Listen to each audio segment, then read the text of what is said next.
So we already started this feed on Facebook. Actually, this is a continuation.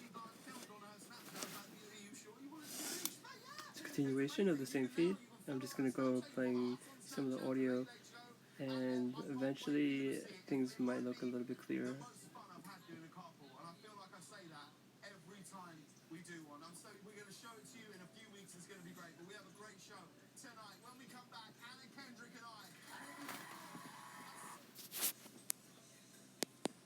Oh, okay. Hopefully, it's not gonna mess up all the volume. I haven't figured out how to fix that. If I press mute, actually, you won't be able to hear me, but I would hear the feedback. We'll figure that out. But in the meantime, let's just add an image. Done. I'll fix that in a bit as well. For now, we'll just leave it like that. And to get the audio in, that's a little tricky now. Sometimes I have a couple things handy. At the moment, the easiest way is to plug in a mic.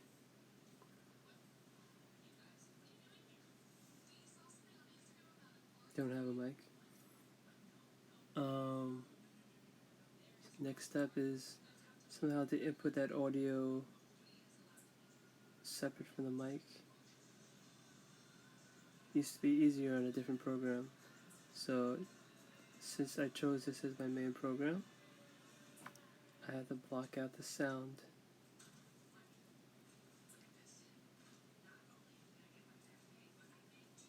Only if live. We need the sound to come in through here. I could do it through USB. I don't have that option here. So let's say we just took out this device and started broadcasting as we are. The problem is that I'm monitoring the sound.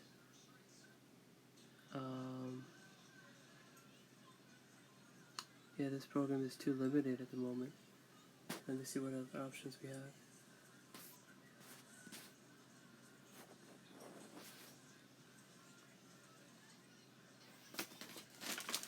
Usually this works as an option too, so let me see if this works.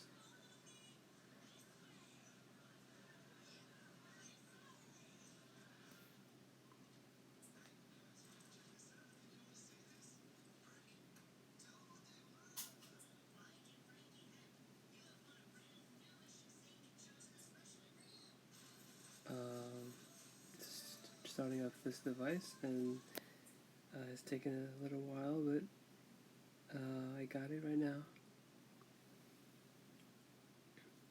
But I cannot monitor who's in the feed, so one other second as this video gets paused, as I hopefully can get the audio coming in. Doesn't look like it's going to happen because we're going to run into the same problem. If I can get audio in the second device, it'll work. I don't even know if this is connected to the same network. So let's get on the same network first. And still I'm going to run into some trouble, but at least I can walk away.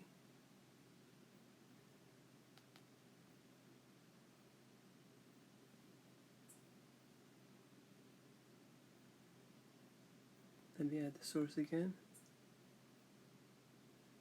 Done.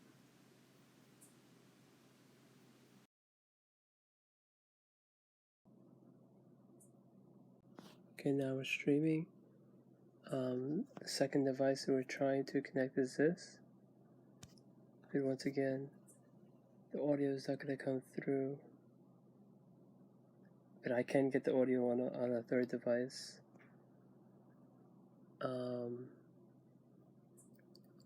Especially since the mic is working. Let me see if this works.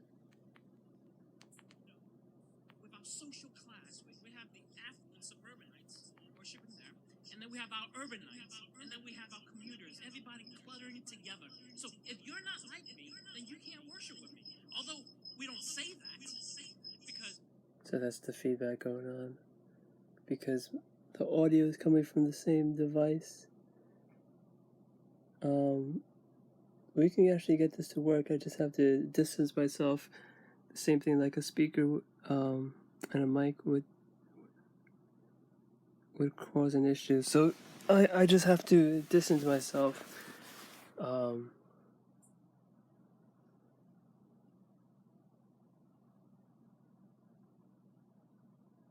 want the mic to come in from the speaker and the audio out not to come from here. This should work.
Check 1 2. Check 1 2. Check 1 2. Check 1 2. Check 1 2. Check 1 2. Check 1 2.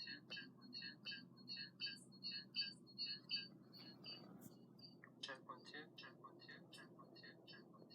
Check 1 2. So obviously I need this on mute.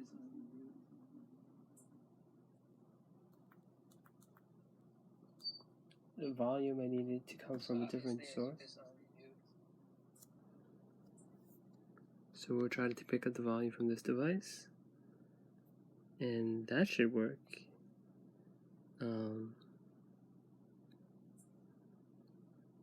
As long as this device,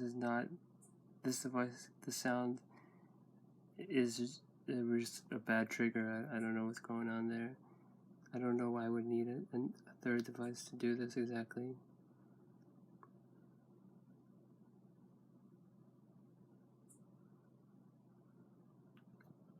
But it's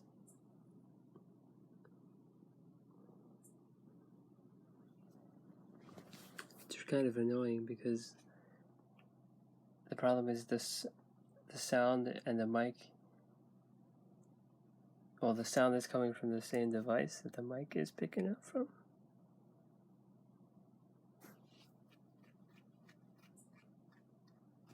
That's a weird one.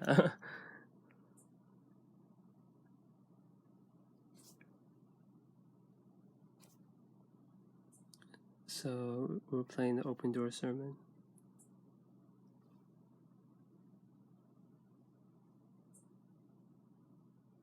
You know, with our social class, we have the affluent suburbanites all worshiping there, and then we have our urbanites. It's 11 and then minutes. We have our commuters, everybody cluttering together. So if you're not like me, then you can't worship with me. Although we don't say that, because a good church will say, everybody's welcome to worship God.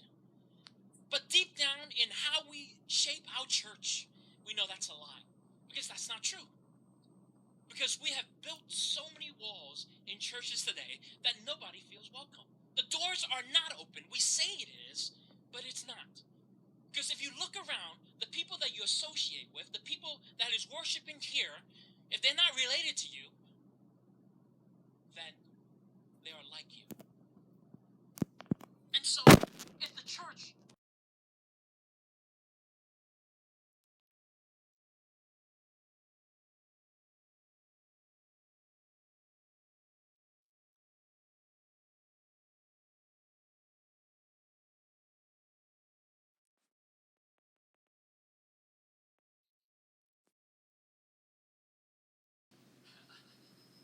about how Jesus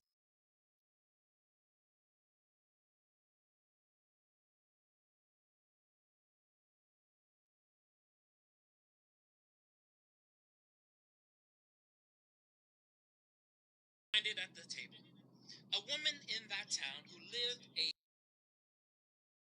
that Jesus was eating at the Pharisee's house. So she came there with an alabaster jar of perfume. As she stood behind him at his feet weeping, she began to wet his feet with her tears. Then she wiped them with her hair, kissed them, and poured perfume on them. When the Pharisees who had invited him saw this, he said, if this man were a prophet, he would know who is touching him and what kind of woman she is, that she is a sinner. Jesus answered, Simon, I have something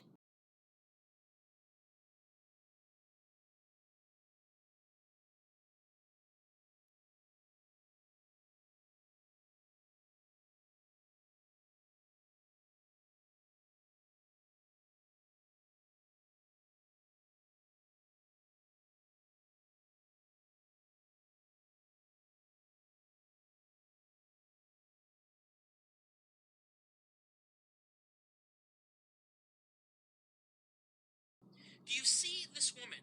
I came into your house. You did not give me any water for my feet, but she wet my feet with her tears and wiped them with her hair. You did not give me a kiss, but this woman, from the time I entered, has not stopped kissing my feet. You did not pour oil on my head, but she poured perfume on my feet. Therefore, I tell you, her many sins have been forgiven, as her great love has shown. But whoever has been forgiven little loves little. Then Jesus said to her, your sins are forgiven. The other guests began to say among themselves, who is this who even forgives sin? And Jesus said to the woman, your faith have saved you. Go in peace. The author, Luke, tells us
I'll be back. It's really crazy. Maybe she wasn't thinking. Maybe the tears were clogging her eyes as well as her mind. But she does something even more crazy. She takes off the covering off her head and lets her hair, that is always up, comes down and then begins to wipe Jesus' feet. And we may say, oh wow, that was pretty thoughtful. Not in those times. Because the Let me only try to pause the person video. that I is think I'm going to supposed try to come back. see your hair was your husband.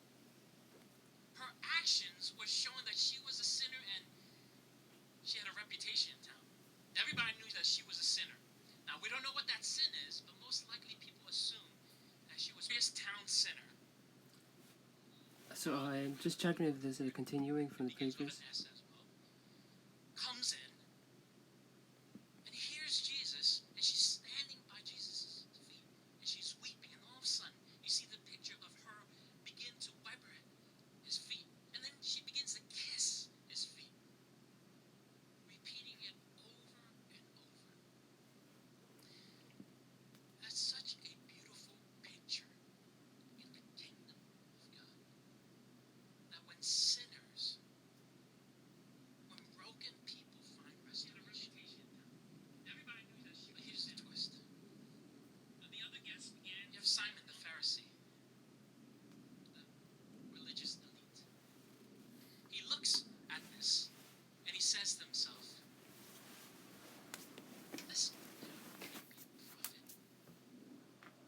This man can't be holy. This man can't be a rabbi. Because if he knew what type of person she was that was touching him, that was allowing her hair to come down, he would not have allowed this. It's funny. I think most of us as Christians say the same thing. If only you knew what type of person that person was, you wouldn't be associated with them. See, we as a church, we build walls. But as we can see very clearly, Jesus says there are no walls. That his actions prove that there are no walls in his kingdom, but only open doors. And we see right here in this text that by an open door, hearts were open. That there are no walls in the church, only open doors. And open doors opens hearts. Many of us don't see that. As Simon the Pharisee was singing this, Jesus catches him in the slow. Jesus does something that is so radical. He tells Simon a story. He says there's a money lender. There's two people who owe this money lender debt. One owes about a year and a half worth of wage, and the other owes about 2 months worth of wage. And he says, and they're definitely forgiven. And which one do you think would love the money lender more?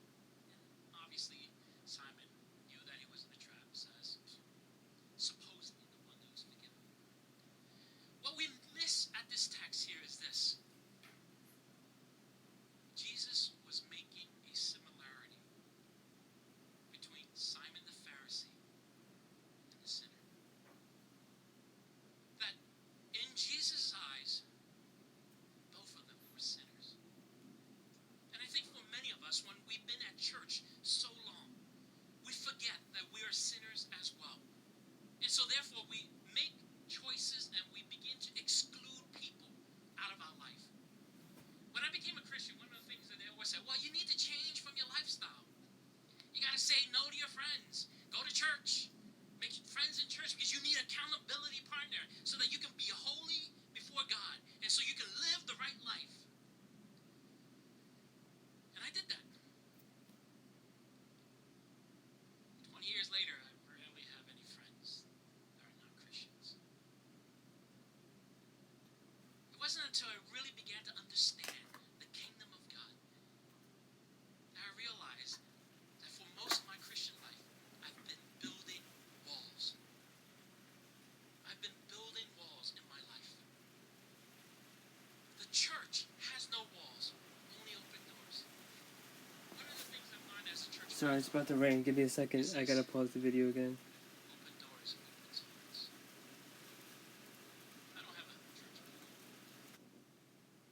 So the rain settled in, and this is the continuation. He